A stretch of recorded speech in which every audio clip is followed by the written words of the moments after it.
Hi there, welcome back. I am Kat, Portuguese teacher and translator, and in this video I'll be talking about the expression saudades, which causes a lot of confusion around. The expression saudades, ter saudades de, estar com saudades de, is simply to miss something or someone. Now, the other way to say this in Portuguese is sentir falta de. That is literally to miss something, to feel the lack of something, literally.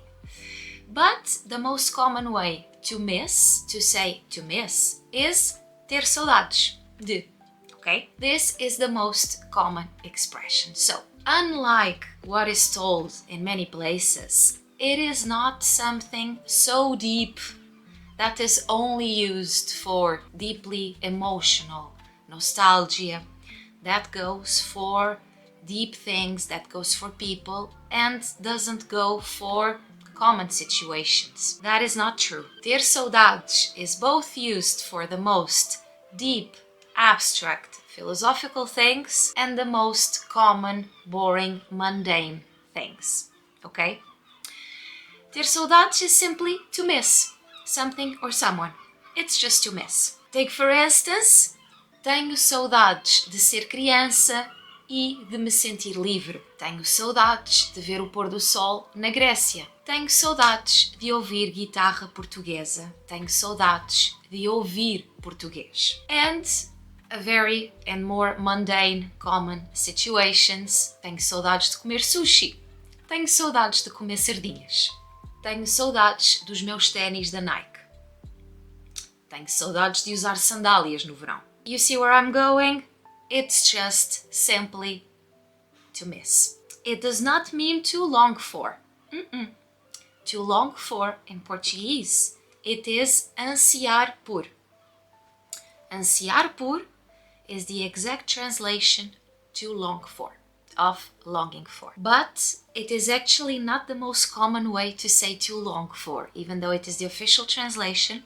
The most common way to say is the expression mal posso esperar por. I can't wait to. I'm looking forward to. This is the most common way to say I am longing for something. Ansiar por has a positive connotation. Don't mistake it with ter ansiedade, okay? It's very different. Ter ansiedade, it does have a negative connotation. Ansiar por has a very positive connotation. It's always something positive. It means to long for. There's a subtle difference in the meaning. So if we say anseio por, anseio pelas férias, anseio por te ver, this is a bit more vague. It's more up in the air, okay? If we say mal posso esperar por te ver, this is more likely, is more assertive. The chance of seeing you, the chance of the action being fulfilled, it's much greater. So, ansiar por, it's a bit more vague. Mal posso esperar por, it's a bit more assertive when it's almost happening. The most beautiful and poetic misconception I've heard about the concept of saudades was actually in Brené Brown's documentary Atlas of the Heart in HBO. That's a gorgeous documentary that explores how human emotions are being impacted, transformed by language.